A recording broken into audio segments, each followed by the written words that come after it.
Pegue nas malas e viaje connosco pelos 5 continentes na Rádio Observador. Já sabe que é por aqui que todas as semanas analisamos a geopolítica internacional, sempre com a ajuda do historiador Bruno Cardoso Reis. Bruno, bem-vindo de novo. Bem-vindo, Bruno. Como é que está o tempo obrigado. por aí, em Washington? Está muito bom, tem estado um tempo extraordinariamente, digamos, de verão quase. Pois. Portanto, Tens para a troca, solarengo. tens para a troca, Bruno. Sim, sabes, aqui o pessoal está até um pouco preocupado. Por exemplo, na Pensilvânia, uma das conversas é a questão da seca. Portanto, Pois. Isso já não é pela bom. primeira vez, em outubro, pode não chover na Pensilvânia. Em toda a história, afinal nem tudo digamos, é- registada. Nem tudo é bom, isso, nem tudo é bom. É. Ora bem, Mas para quem está aqui um pouco de uma lógica de visita também, realmente é bastante Sabe agradável. bem, Sim, sabe bem. claro. ora bem, na segunda parte vamos até a África, às eleições em Moçambique, mas também ao referendo sobre a União Europeia na Moldávia. Fique connosco até lá, porque primeiro vamos falar das eleições dos Estados Unidos, como o Bruno já disse, está nos Estados Unidos. E Bruno, na semana passada falámos da recuperação de Donald Trump nas sondagens. Queremos saber como estão as previsões neste momento e também principalmente nos swing states, até porque estiveste num deles, na Pensilvânia. Exatamente, como aliás estávamos a falar, mas realmente, enfim, há esta questão que temos sempre de voltar a sublinhar, que é o que conta mais nas sondagens, é, por um lado, a tendência e, por outro lado, as médias de sondagens, as médias ponderadas de sondagens, ou seja, o somatório de múltiplas sondagens, há Ao longo muitas do sondagens tempo. nos Estados Unidos, e ver a sua evolução ao longo do tempo e ver, de facto, esses somatórios e não apenas uma sondagem isolada aqui ou acolá, porque realmente há para todos os gostos. Continua a haver sondagens em que a Kamala Harris aparece com 3 ou 4 pontos de vantagem, outras em que aparece o Trump com vantagem. Realmente a tendência, e isso reflete-se nestes somatórios, por exemplo, num que é muito usado o 538 da ABC News, realmente Kamala Harris já teve uma vantagem de 2,5%, 2,7%, agora está no 1,7%, mas ainda assim com vantagem para Kamala Harris no voto nacional, lá está. Mas, por exemplo, se olharmos essas mesmas médias de sondagens ao nível dos principais estados que vão decidir as eleições, ela aparece ou empatada, por exemplo, é o caso da Pensilvânia, o único em que aparece com uma vantagem de um pouco mais de 1% é o Michigan. Nos restantes, ou está empatada ou há vantagem para Donald Trump. Se olharmos, por exemplo, para a média de sondagens do Washington Post, também faz essa média, a Kamala Harris aparece com vantagem no Nevada, na Pensilvânia, 2% de vantagem, no Wisconsin, no Michigan. Trump só tem vantagem na Carolina do Norte, na Geórgia e no Arizona. E, portanto, enfim, ou seja, o que isto basicamente quer dizer, traduzido por miúdos, é realmente as sondagens não permitem dizer quem é que vai vencer. Aquilo que permitem, de facto, dizer, e é muito claro até na ação das campanhas, é que estes 7 estados provavelmente vão decidir a eleição e provavelmente o mais decisivo de todos, tal como aliás já aconteceu em 2016 e em 2020, será novamente a Pensilvânia, que é o mais populoso destes estados oscilantes, tem 13 milhões de habitantes, portanto só um estado dos 50 tem mais população que os Estados Unidos, é muitas vezes descrito como Filadélfia e Pittsburgh, que são as duas grandes cidades, uma no extremo junto à costa atlântica, no extremo ocidental, Pittsburgh, Filadélfia junto à costa ocidental e depois à costa atlântica, e depois Pittsburgh no outro extremo, no interior. Portanto, é descrita como o somatório destas duas grandes cidades, onde tradicionalmente os democratas dominam. Isso continua a ser verdade em Filadélfia, já não é tão verdade em Pittsburgh, mas de primeiro temos o Kentucky, ou seja, temos zonas rurais e também zonas tradicionalmente industrializadas, mas que entretanto se desindustrializaram, e é muito aí que Donald Trump tem conseguido ir buscar votos, e portanto é um estado realmente exemplar desta extrema divisão. Mas a questão é como é que as campanhas lidam com isso? Bem, é gastando muito dinheiro, é fazendo imensas ações de campanha. Estima-se que só as campanhas presidenciais terão gasto à volta de 500 milhões de dólares só na Pensilvânia. E é um estado mesmo muito importante nesse sentido.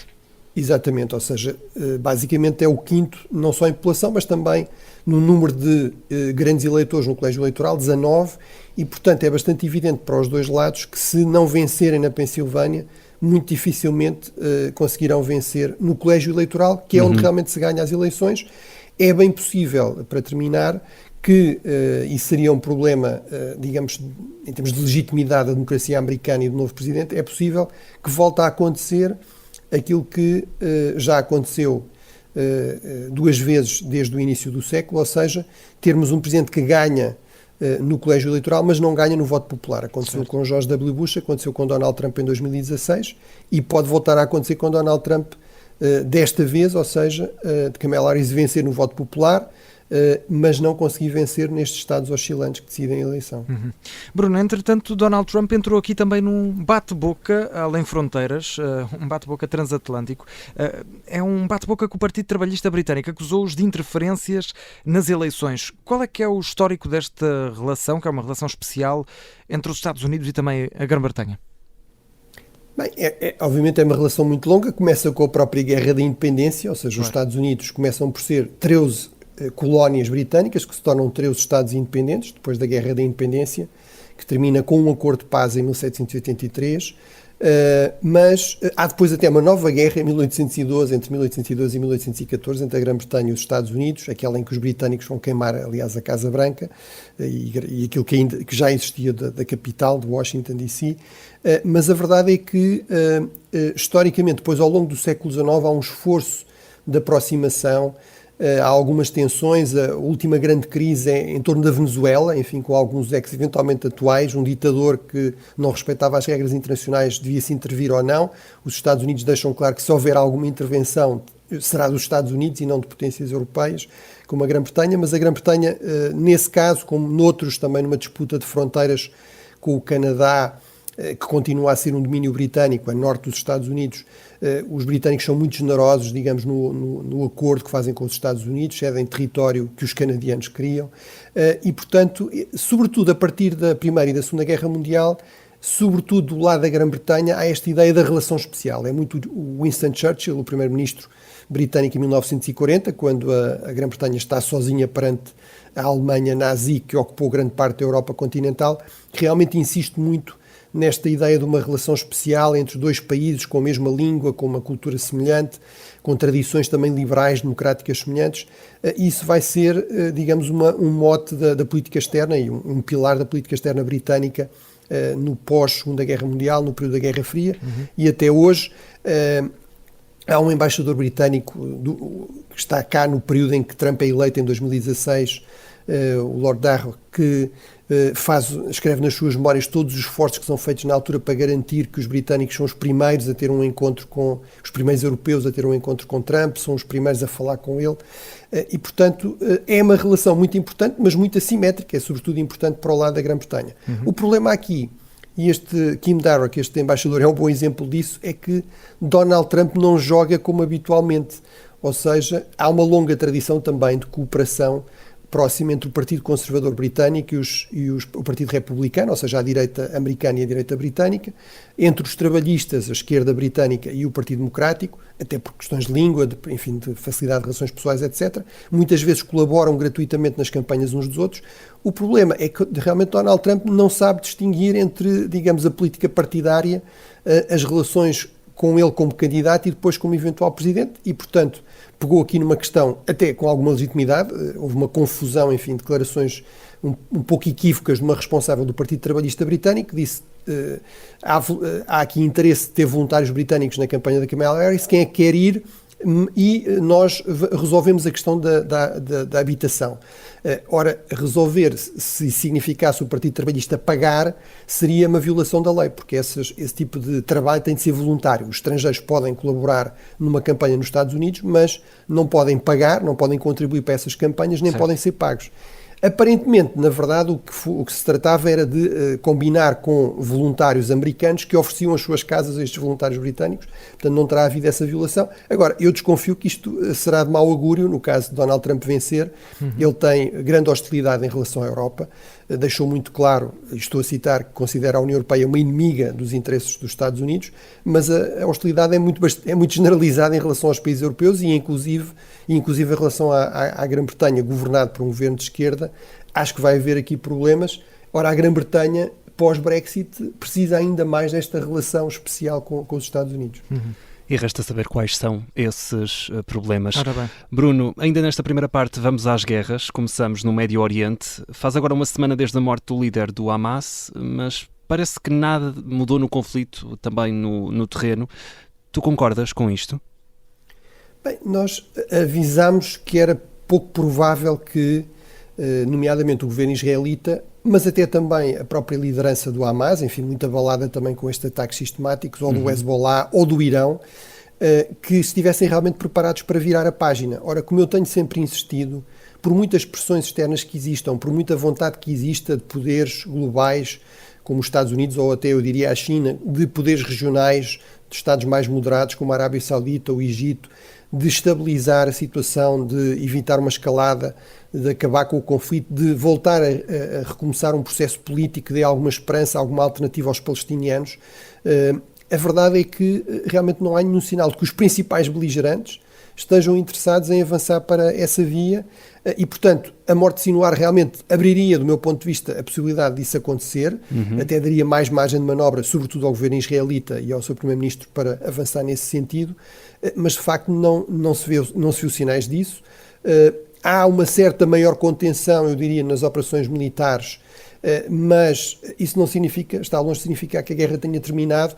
Do meu ponto de vista, tem muito a ver com uma expectativa política, que é o que vai acontecer nas eleições americanas. Isso vai afetar bastante os cálculos políticos de Netanyahu, ou pelo menos poderá afetar de forma mais positiva, no caso de Trump ser eleito, claro, ou mais negativa se for Kamala Harris. Portanto, há essa expectativa, e há a expectativa também de saber o que é que Israel irá fazer em relação ao Irão, e, portanto, isso também obriga a alguma contenção até dos aliados iranianos e do próprio Irão, no fundo, para tentar perceber o que é que acontecerá e depois para continuarem a ter alguma capacidade de retaliação no caso de haver um ataque israelita significativo. Bruno, já na guerra da Ucrânia, a semana fica marcada pela cimeira dos BRICS em Kazan, na Rússia. É uma cimeira onde António Guterres esteve também presente, o que gerou muitas críticas. Pergunto se podemos falar aqui numa vitória diplomática de Putin, até, principalmente, tendo em conta esta presença de António Guterres. Sim, podemos falar de uma vitória diplomática de Putin. Eu diria em particular por causa disso. Acho francamente... Eu percebo que António Guterres tem de manter pontes, tem de dialogar com diferentes organizações. Agora, ele não podia ir a outra cimeira dos BRICS que não fosse na Rússia, um país que está a violar de forma flagrante a Carta das Nações Unidas, que invadiu, anexou território, fez a primeira guerra de conquista por um membro permanente, que tem uma especial responsabilidade no respeito pela Carta das Nações Unidas desde a Segunda Guerra Mundial. E, portanto, obviamente, isso, por exemplo, em termos da propaganda russa, da televisão russa, é obviamente apresentado como um sinal de que está tudo bem com as Nações Unidas, por muito que depois Guterres no seu discurso faça algumas referências a que é preciso a paz na Ucrânia respeitando, enfim, a integridade territorial, os princípios da Carta, sem deixar ao mesmo tempo de elogiar o contributo destes países para o multilateralismo. Ora, estes são países que são dos mais violadores da lei internacional, dos princípios da ordem multilateral, dos que menos respeitam as instituições internacionais. Portanto, pareceu-me realmente uma opção bastante infeliz da parte de António Guterres, que ofereceu aqui uma vitória diplomática a alguém que convém recordar, alvo de um mandato por parte do Tribunal Criminal Internacional. Exato. Supostamente as Nações Unidas, mais uma vez, é uma grande fã da lei internacional. Apesar de tudo, eu diria, há que ter aqui algum cuidado, e volta a um tema que eu tenho muitas vezes insistido desde o início desta guerra, que é, não é verdade, nunca foi verdade que a Rússia estivesse isolada, porque muitos países, sobretudo o chamado Sul Global, não querem manter opções em aberto, querem manter negócios muito lucrativos com a Rússia, e isso é claramente o caso de países como a Índia ou como o Brasil, por exemplo, que é o grande exportador de carne para o Brasil e o grande importador de fertilizantes, mas também não querem alinhar completamente com a Rússia, não concordam com esta invasão, não estão a apoiar militarmente a Rússia. Esses são muito poucos, como por exemplo a Coreia do Norte, que se tem agora falado muito novamente, por causa do envio de tropas para ajudar os russos a invadir a Ucrânia, mas realmente é uma vitória diplomática, mas não significa que a maior parte do mundo esteja ao lado da Rússia, claro, ativamente a apoiar esta invasão da Ucrânia. Olha, Bruno, mas olhando aqui para, vamos dizer, os resultados mais práticos desta cimeira, e mesmo para fechar esta primeira parte, o que é que sai daqui desta cimeira dos BRICS, Bruno? Por exemplo, tivemos Guterres, já aqui dissemos, mas não tivemos Lula. O facto de Lula não ter estado presente pode ter sido também significativo? Bem, esta é a primeira cimeira de uns BRICS mais alargados, ou seja, passámos de 5 para 9 países, temos agora o Irão, o Egito, a Etiópia e os Emirados Árabes, mas, por exemplo, a Arábia Saudita, em relação ao qual havia grande expectativa, até por causa dos seus enormes recursos financeiros, decidiu não aderir ainda. Entretanto, soubemos que, por exemplo, a Indonésia possivelmente até irá pedir a adesão. A Argentina, que também foi convidada, primeiro disse que sim, depois com Milei disse que não. Isto significa que temos um grupo que está a acentuar estes problemas, que é, ou será um bloco sob liderança chinesa, um bloco autoritário, e isso cria problemas a países como, por exemplo, o Brasil, até em termos da opinião pública interna. Lula não foi, usando como justificação, e será provavelmente verdade, um acidente que teve, portanto, ordens médicas, mas os analistas brasileiros também diziam isso também evitou algumas dores de cabeça, enfim, sendo aqui um pouco irónico, no sentido político, porque realmente isto é cada vez mais visto como um grupo de ditadores e muito hostil aos países ocidentais. Ora, vários países, como o Brasil, ou por exemplo a Índia, que não estão interessados nesta agenda de confronto com o Ocidente, que interessa muito à China e também à Rússia. Claro. Portanto, esse é um primeiro aspecto. Um segundo é, em termos práticos, bem, isto mostra a convergência de países importantes do sul global no sentido de ressentimento em relação ao Ocidente, e em particular aos Estados Unidos, tentar contestar e minar esse predomínio dos Estados Unidos na ordem internacional, mas em termos concretos de uma agenda positiva e alternativa é muito limitada. Há aqui uma questão que voltou a ser colocada em cima da mesa, que é uma alternativa ao dólar, e, enfim, evitar que os países sejam obrigados a passar pelo dólar, pelo sistema SWIFT, no fundo pelo sistema financeiro, que em última análise é controlado pelos Estados Unidos e pelos seus aliados.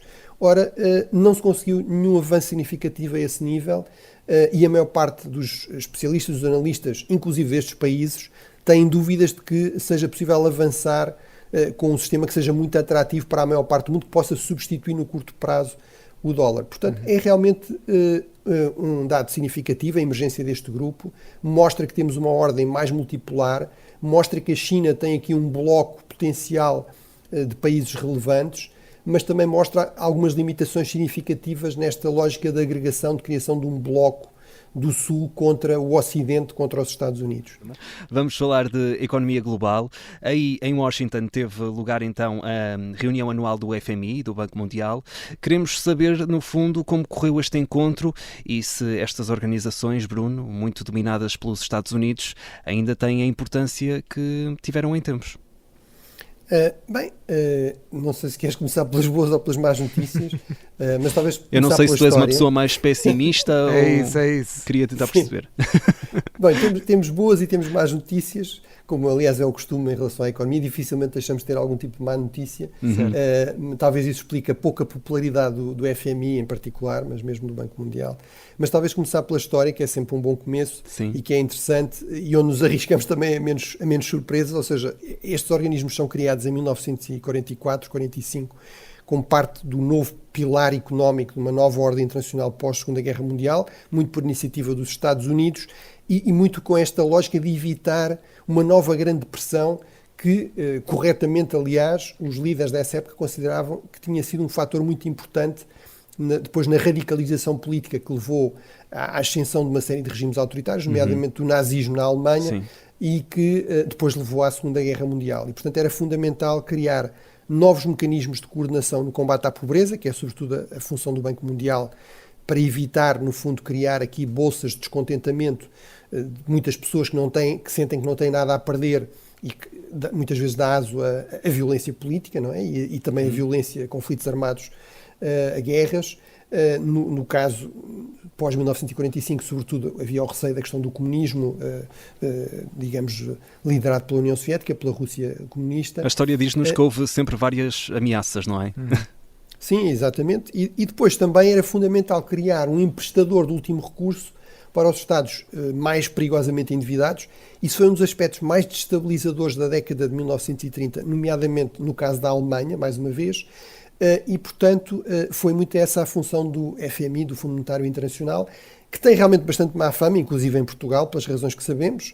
Muitas vezes tem sido criticado até por economistas pelos seus excessos austeritários, não é? De austeridade. Mas a verdade é que quando se tem endividamento excessivo, dificilmente se pode evitar cortar despesas.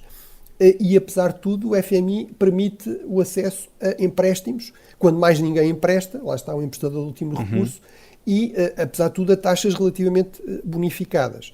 É verdade que isto dá um grande poder àquele que é o principal acionista e também contribuinte, ou seja, quem paga mais, que são os Estados Unidos, desde 1945. Durante muito tempo isto levou a uma contestação da parte dos países do sul global que queriam mais votos, mas não queriam depositar mais dinheiro, e portanto isso nunca foi muito longe. Com a China as coisas começaram a mudar, a China até tem dinheiro para comprar esses votos, se quisermos, mas aí a questão foi que isso surge numa altura em que há uma crescente desconfiança em relação à postura chinesa da parte dos países ocidentais e em particular dos Estados Unidos, a ideia de que a China está interessada em usar o sistema, em usar este sistema, mas não em cumprir as regras, por exemplo, numa verdadeira abertura dos seus mercados, etc. A verdade é que realmente a China começou a criar instituições paralelas, os próprios BRICS criaram instituições paralelas, aliás, com base exatamente neste sistema, que é quem paga mais tem mais votos, mas apesar de tudo são instituições que, desde que foram criadas, não emprestaram tanto como o Banco Mundial empresta, por exemplo, no ano, ou no fundo dá para ajuda ao desenvolvimento. Portanto, são muitas vezes empréstimos com condições draconianas, não em termos de respeito pelos direitos humanos ou de reforma das finanças, mas em termos de, se falharem no pagamento, que minas, que portos, etc., é que a China passa a controlar.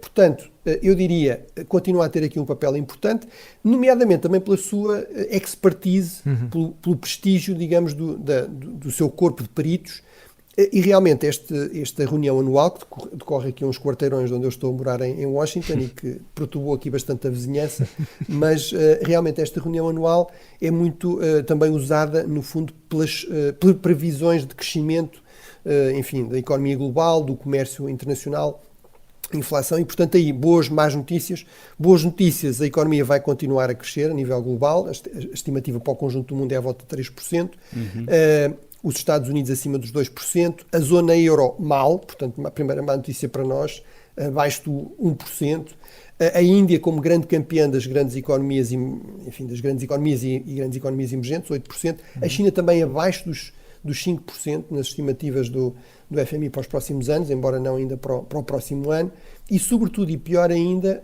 a questão de endividamento muito elevado e com tendência para continuar a aumentar, e também em termos da inflação, boas notícias para nós, a tendência para descer nos países mais desenvolvidos, mas má para os países mais pobres, porque a ideia é que aí realmente vai aumentar, o que pode aumentar também as tensões, os conflitos internos e até os conflitos violentos com impacto externo. Portanto, boas e muitas informações para processar. Enfim, um mix, não é? Mas na economia dificilmente deixa de haver alguma coisa com que nos preocupar. Exato. Bruno, vamos até outro sítio que está a gerar muitas preocupações. Vamos até a África, até Moçambique. Isto porque já temos finalmente resultados das eleições presidenciais. Daniel Chapo foi o vencedor, mais de 70% dos votos. Só que as últimas horas ficam muito marcadas por confrontos, já com um morto nas ruas de Nampula, uma situação muito complicada nesta altura. Sim, ou seja, está a acontecer aquilo que nós temíamos em relação a Moçambique. Tivemos uma emboscada em pleno centro da capital, que vitima, enfim, dois elementos da direção da campanha de um dos candidatos, do candidato Venâncio Mondlane, que terá ficado em segundo lugar, de acordo com os dados da Comissão Nacional de Eleições.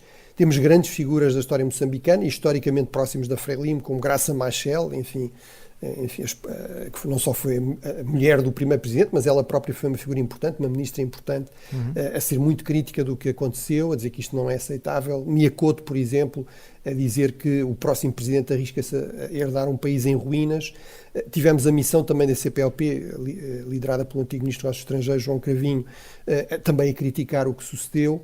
A explicação da polícia realmente não é convincente, a ideia de que houve aqui uma espécie de disputa matrimonial, enfim, isto foi claramente uma emboscada organizada e com uma motivação política, e portanto isso é realmente péssimo.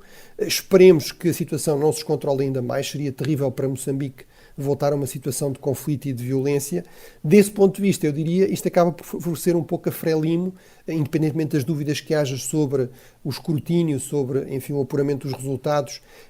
A questão é, realmente não há interesse, nomeadamente da comunidade internacional, e isso tem sido bem claro nas reações ou na falta delas da parte das principais potências ou de países com interesse em Moçambique, inclusive Portugal. No fundo, aqui a grande prioridade é, enfim, esclarecer-se a questão das eleições, mas sobretudo evitar uma explosão de violência. Eu percebo isso, acho que isso é realmente de evitar a todo custo, mas realmente isso acaba por favorecer, na prática, a Frelimo. Portanto, o que é previsível é que o novo presidente, Daniel Chapo, tome posse. Vamos ver se ele consegue, enfim, pacificar a situação e também corresponder a algumas expectativas que eu encontrei também quando estive visita em Moçambique, certo, de setores mais críticos mas apesar de tudo próximos da Frelimo, de que ele poderia ser diferente dos anteriores presidentes da Frelimo, mas a verdade é que a Frelimo já está no poder desde 1975 e, portanto, é natural, e toda esta crise, toda esta situação reflete isso, que haja muita insatisfação de muita gente com este prolongar do poder da Frelimo há muitas décadas. Bruno, fazemos agora a escala para o Pacífico, vamos até à Samoa, foi lá que se realizou a Cimeira da Commonwealth e queríamos saber, Bruno, contigo, um especialista, se foi bem organizada, se podemos dizer que foi um sucesso, qual é que é a tua opinião? Não sei se já tínhamos falado aqui da Samoa, até agora. Sim, não, já tínhamos falado que realmente o rei Carlos III, que estava na Austrália, iria a Samoa para esta cimeira. Foi realmente uma viagem bastante mais fácil para Carlos III. Talvez não seja mau alguns destes estados passarem a repúblicas, portanto a questão aí não se colocou. Pelo contrário, o foco foi todo digamos, no longo histórico ambientalista do rei Carlos III, que é uma preocupação muito grande nas ilhas do Pacífico por causa da questão dos impactos terríveis do aquecimento global, em particular para estes pequenos estados insulares. Realmente foi muito importante. Eu ouvi uma entrevista ao Ministro dos Negócios Estrangeiros da Samoa, que é também uma coisa que não se ouve muito nos órgãos internacionais, se não há este tipo de pretexto. Realmente foi a primeira vez que foi organizada esta cimeira dos países do Commonwealth numa ilha do Pacífico, portanto isso também mostra a importância crescente destas pequenas ilhas, destes pequenos estados insulares, nesta segunda Guerra Fria entre a China e os Estados Unidos, em que o Pacífico é um dos palcos mais importantes. E, portanto, desse ponto de vista foi muito importante, e foi claramente esse o sentido das declarações do Ministro dos Negócios Estrangeiros, para dar visibilidade ao país e às suas preocupações. Portanto, desse ponto de vista correu bem. Enfim, em termos por exemplo, da Grã-Bretanha, a avaliação do contributo positivo ou não do Commonwealth é eventualmente mais sujeita a debate.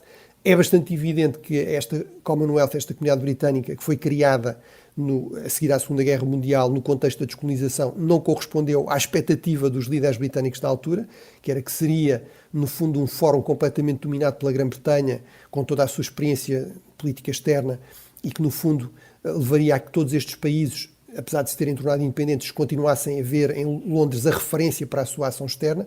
Isso está muito longe de ser o caso em relação à esmagadora maioria dos países africanos, asiáticos, enfim, países como a Índia, como o Quénia, têm a sua política externa completamente independente. Apesar de tudo, é interessante, sobretudo no contexto pós-Brexit, ter, no fundo, aqui este suplemento, digamos, de visibilidade, de possibilidade de contacto com uma quantidade grande de países em diferentes continentes para um país como a Grã-Bretanha. Bruno, vamos avançar, vamos até à Europa, vamos até à Moldávia, isto porque o país fez eleições no último fim de semana, ao mesmo tempo que fez também um referendo sobre a adesão à União Europeia, foi precisamente no mesmo ato eleitoral, vamos assim dizer, havia um boletim para cada. No referendo ganhou o sim, mas por uma curtíssima margem, estamos a falar de 50,18%, portanto estes 0,18% é que fizeram aqui, é que deram aqui a vitória. Era um resultado esperado no referendo e também no caso das eleições em si?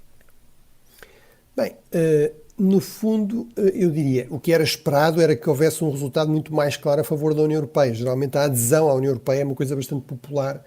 Estamos a falar, no caso da Moldávia, do país mais pobre da Europa, de um país que tem uma parte do seu território ocupado por tropas russas, chamada Transnistria, portanto uma situação com muitos paralelos com a da Ucrânia, o equivalente do Donbass, daquela zona do leste, onde havia uma população que se identificava com a Rússia muito numerosa, é esta pequena zona da Transnistria. E também há que ter em conta, no entanto, que o que é que explica este resultado tão próximo? Bem, de acordo com os defensores da adesão, é muito simples, é basicamente a interferência russa, a desinformação russa, o dinheiro russo. Portanto, foram detidas pessoas no aeroporto com malas cheias de dinheiro. A própria BBC, por exemplo, ouviu uma senhora na mesa de voto a votar, a perguntar onde é que ia buscar o dinheiro para lhe pagarem o voto. Não é? Surreal. E, portanto, realmente há aqui claramente um empenho grande da Rússia, com alguns aliados locais, no sentido de evitar, no fundo, que mais este pequeno Estado que fez parte da União Soviética, como a Ucrânia, enfim, como vários outros, se aproxime demasiado do campo ocidental e se afaste, digamos, da órbita de Moscovo, e para isso a Rússia está disposta a investir muito, seja lá está nesta tal desinformação, seja mesmo em dinheiro. Portanto, isso ajuda a explicar este resultado muito próximo. Não quer dizer que não haja aqui outros fatores e que não haja também setores na sociedade moldava mais conservadores que veem com preocupação, no fundo, os custos da adesão. Falamos muito dos benefícios, mas é evidente que há aqui um processo de grande adaptação de uma economia bastante atrasada e, portanto, é normal que haja aí alguma preocupação. Provavelmente isso também foi explorado, mas, portanto, a expectativa seria que a vantagem fosse maior, tendo em conta este contexto. Não será espantoso que tenha sido uma margem bastante curta.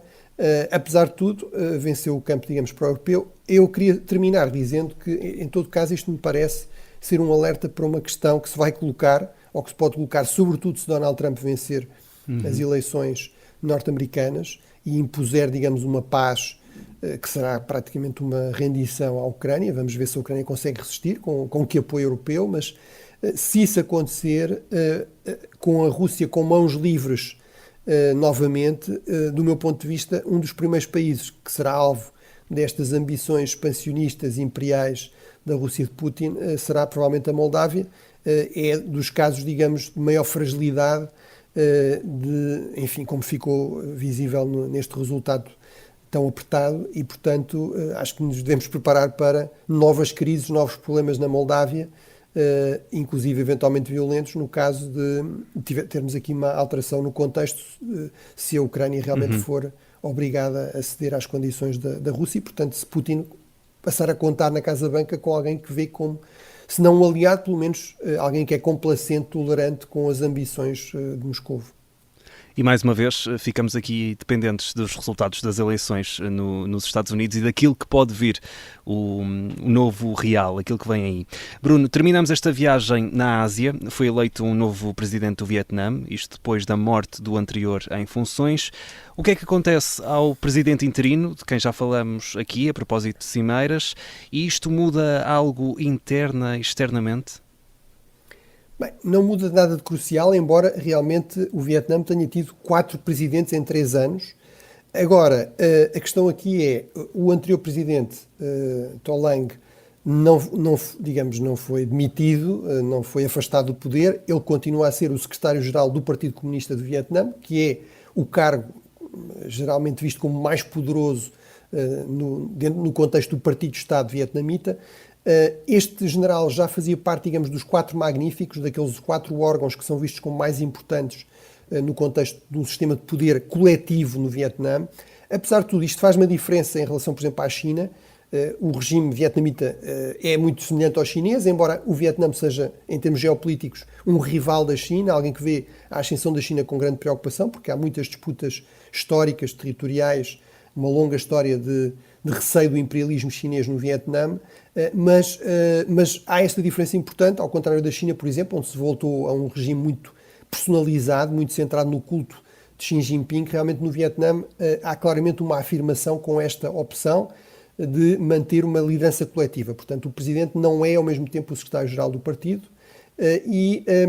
por último, é um sinal também de que se vai manter aqui a linha mais dura no poder, ou seja, temos 3 generais ou responsáveis da polícia nos 4 cargos mais importantes.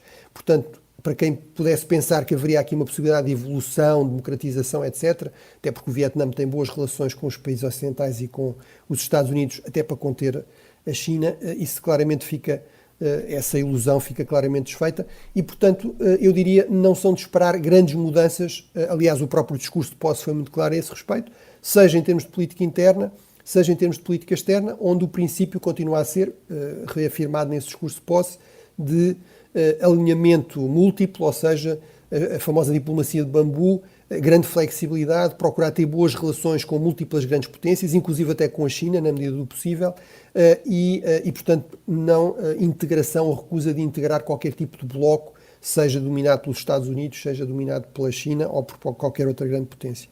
Bruno, vamos olhar para as recomendações e temos de acelerar. Temos apenas 1 minuto e meio até ao fim. Queres esta semana recomendar-nos um livro com um selo do Prémio Nobel para os seus autores, certo? Sim, eu diria aqui a recomendação mais importante não será a minha, mas será o facto dos dois autores terem recebido o Prémio Nobel da Economia deste ano, Daron Acemoglu e James Robinson. São dois autores que trabalham muito em conjunto, têm várias obras importantes. Eu recomendaria em particular esta The Narrow Corridor, o corredor estreito, Estados, Sociedades e o futuro da liberdade.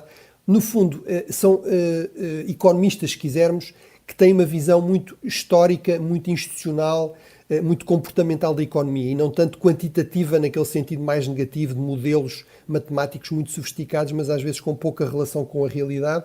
E, portanto, aqui o tema é como é que se constroem regimes de liberdades. Historicamente eles são muito raros e são muito raros porque isso é muito difícil, é o tal corredor estreito, ou seja, implica ter um Estado forte, que seja muito eficaz, consiga garantir a segurança, prestar serviços públicos, etc., mas limitado por uma sociedade civil também forte, que consegue precisamente controlar, limitar, contrabalançar esse Estado. Ora, o problema é que muitas vezes isto é um processo dinâmico e que exige, digamos, um esforço permanente. O Estado torna-se demasiado forte e, portanto, caímos novamente em ditaduras, ou então a sociedade civil, digamos, ganha tanto peso, os grupos de interesse, etc., ganham tanto peso que se cai, digamos, numa situação de anarquia, até de violência e de conflito interno. Portanto, é um livro realmente muito interessante e que acompanha este tema ao longo de toda a história, digamos, desde a antiguidade até à atualidade. É mais um para apontarmos. Fica aqui a sugestão do nosso Bruno Cardoso Reis. Bruno, muito obrigado mais uma vez. Voltamos no próximo sábado e já sabe, podem enviar as suas perguntas sobre história ou geopolítica internacional para o Bruno através do e-mail ouvinte@observador.pt. Bruno, obrigado. Aproveita o bom tempo nos Estados Unidos. É verdade. Nós por cá contentamos-nos com o outono. Uma boa semana para ti. Uma boa semana, Bruno. Boa semana.